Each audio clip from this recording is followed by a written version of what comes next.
Let me get off to the side so I'm not standing there in the mirror. Yeah, that'll put a flashback on you. Yeah. Okay, in regards to Angie's book, I truly believe that the book is basically for any age as far as that goes. One of the main reasons that I did like Raising Dogs with Common Sense was because it is written, basically for anyone that follow it and also understand it. It's kind of broken down a great deal from being a new puppy or a dog adoption, whichever one it is that you may be doing, from socializing, and then it's also talking about the items that might be needed along the way for the dog, the nutrition, toys, a vet, house training, several different things, even with the death of explaining it to a child.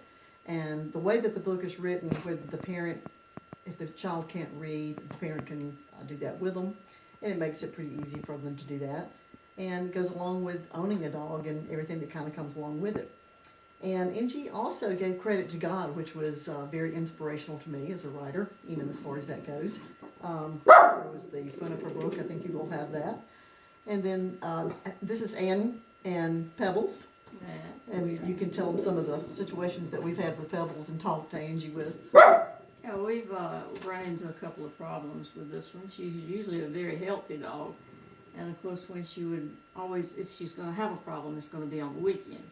So we were visiting Audra and Syble, and she decided she's going to have an upset stomach.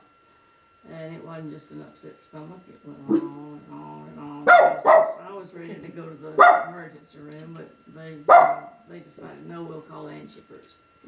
So Angie said, do you have any Zofran? Well, we all had Zofran. So I think she gave her a half or a quarter of a Zofran. In 30 minutes, the dog was all right. She was fine. And it was a little drained from the situation, but she was all right. And then another time, we were at home, she decided that she couldn't tinkle, which I call going to the bathroom. And some doctors I call it tea, but I call it tinkle. And so she just couldn't, and she tried and tried and tried, and of course it was another Friday night. So we called Angie, and Angie said, go to the drugstore, go to Walmart or whatever, and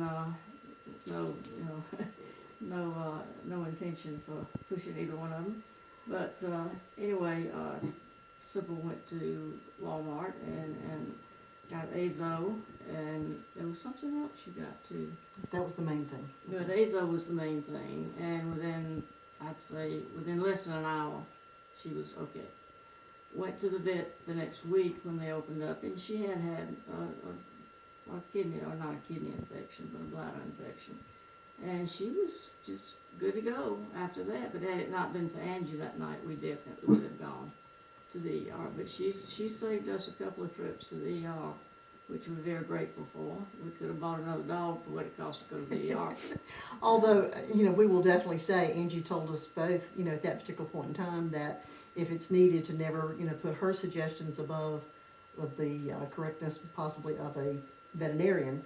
But at the same time, we felt that we were up against time and, kind of a rough situation for Pebbles at that point in time. So it did work, but we also kept followed up with the vet.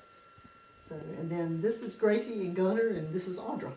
And my situations with Angie is, as you can tell, that Gunner is a long-haired Dachshund, and so they have a lot of skin issues.